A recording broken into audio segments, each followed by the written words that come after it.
नमस्कार, हमारे YouTube channel पर आपका स्वागत है। आज मैं लखनऊ विश्वविद्यालय के पिछले वर्ष 2020 के एमएड थर्ड सेम के second paper research in education, data analysis and report writing के बारे में बात करूंगा।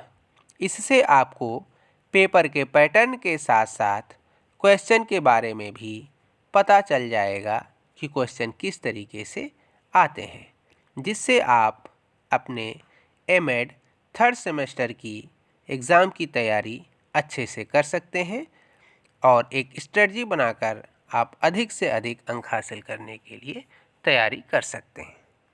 तो स्टार्ट करते हैं। इसमें देखिए सबसे ऊपर पेपर का नाम research in education, data analysis, report writing. Time duration 3 hours, maximum marks 70। Note: answer 5 questions in all, question number 1 is compulsory. कुल 5 प्रश्नों के उत्तर दीजिए, जिसमें पहला प्रश्न अनिवार्य है। इसमें टोटल 9 सवाल पूछे गए हैं, 9 क्वेश्चन पूछे गए, 9 क्वेश्चंस पूछे गए हैं। आपको उनमें से कोई 5 करने हैं। अब पहला सवाल दिया गया है, right short answer in of each of the following. अब इसमें पूरा इंस्ट्रक्शंस नहीं दिया गया है। जो पहला सवाल है, पहले सवाल में आपको कोई 5 सवाल करने हैं। इस बार का जो पैटर्न होगा लगभग यही होगा, पूरी संभावना है कि यही होनी चाहिए। तो इसमें ये छूट गया है। आपको अगर कोई दुविधा हो, इस तरीके का पेपर मिसप्रिंट हो, तो आप अपने इन्विजिलेटर से पूछ सकते हैं। 10 सवाल दिए गए होंगे, आपको 5 करने हैं, यानी कि एक सवाल आपका फिर 3 नंबर का नहीं होगा, 6 नंबर का हो जाएगा। तो पहला सवाल क्या है, what are the different measures of central tendency. केंद्रीय प्रवृत्ति के विभिन्न माप कौन से हैं। आपको मालूम है मीन, मीडियन, मॉड, वो आपको बताना होगा। नेक्स्ट है दूसरा सवाल, व्हाट इज टेट्राकोरिक कोरिलेशन। चतुष्कोणिक सहसंबंध क्या है। थर्ड है, डिफाइन परसेंटाइल रैंक, प्रतिशतांक क्रमांक को परिभाषित कीजिए। फोर्थ है, explain the concept of sampling error, न्यादर्शन त्रुटि के प्रत्यय को समझाइए। फिफ्थ क्वेश्चन है, differentiate between type 1 and type 2 errors. Type 1 and type 2 त्रुटि में अंतर स्पष्ट कीजिए।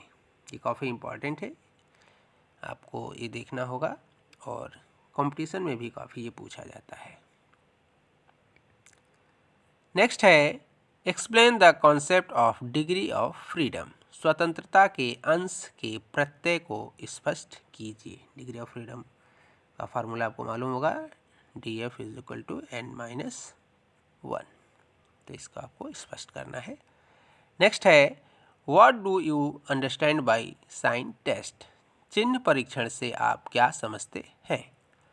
नेक्स्ट है, what is the meaning of operational definitions of the terms of report writing. शोध अभिलेख में शब्दों की क्रियात्मक परिभाषाओं का क्या अर्थ है। आप थर्ड सेमेस्टर के बाद जब फोर्थ सेमेस्टर में जाएंगे और आप जब फर्स्ट सेमेस्टर में सिनॉप्सिस लिखी होगी, तब भी आपने डिफिनीशंस ऑफ की टर्म्स लिखा होगा और वही चीज़ इसमें पूछी जा रही है। नेक्स्ट है, what is the significance of review of related literature in research. शोध में संदर्भित साहित्य के पुनरावलोकन का क्या महत्व है। नेक्स्ट है, what is the significance of bibliography, ग्रंथ सूची का क्या महत्व है। तो ये आपको 10 सवाल हैं, इन 10 में से आपको कोई 5 करने हैं।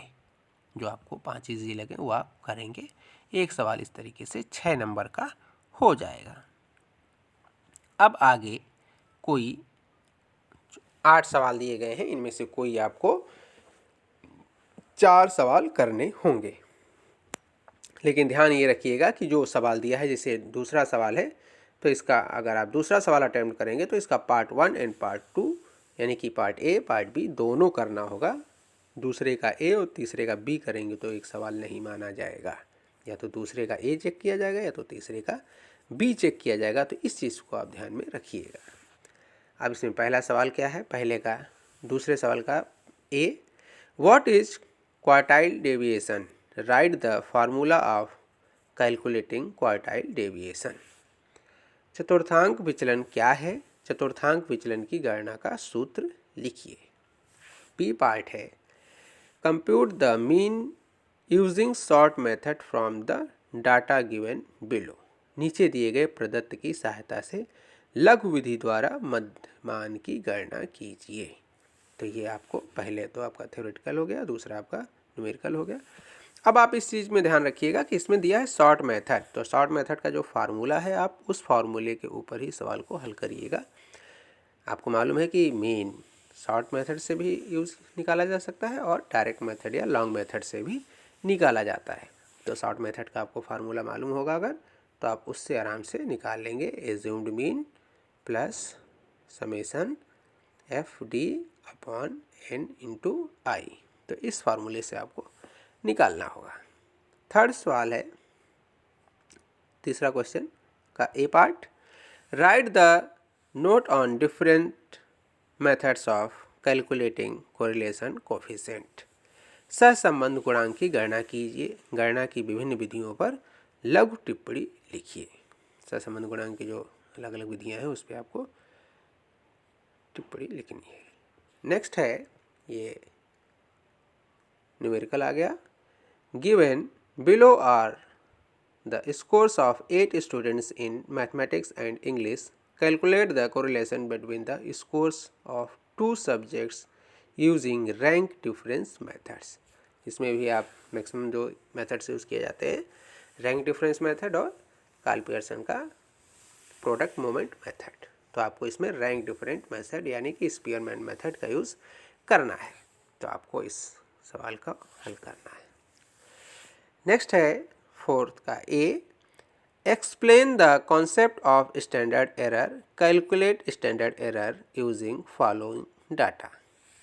मानक त्रुटि के प्रत्यय को समझाइए, नीचे दिए गए प्रदत्त से मानक त्रुटि की गणना कीजिए। फिर नेक्स्ट है, a standardized achievement test on mathematics was administered on boys and girls of class 8th. The mean and standard deviation of their scores is given below. Using t-test, explain whether there is a significant difference in the scores of boys and girls or not. तो इसका data दिया गया है, नीचे देख लीजिए। ये boys and girls का एन दिया है, मीन दिया है, स्टैंडर्ड डेविएशन दिया है, और इसके ऊपर आपको बताना है कि इन दोनों लड़के लड़कियों के अंकों में सार्थक अंतर है या नहीं है। और ये सवाल जब आएगा तो आपको टेबल भी दी जाएगी जिससे कि आप देख सकें कि वो उस लेवल पर या उस डिग्री ऑफ फ्रीडम पर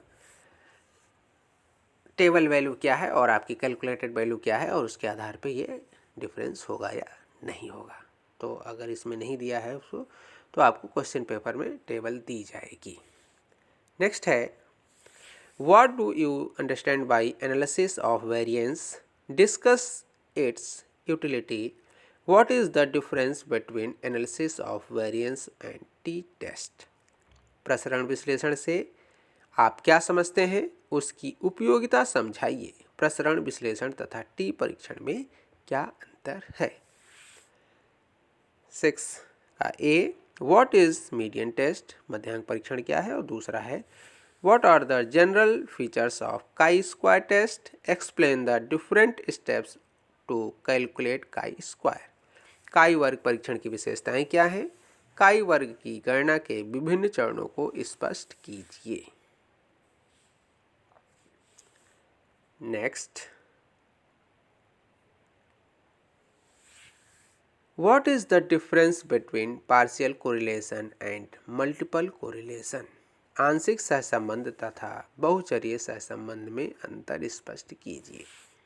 सेकंड है 7th का, explain the utility of computer and in analysis of data with reference to research.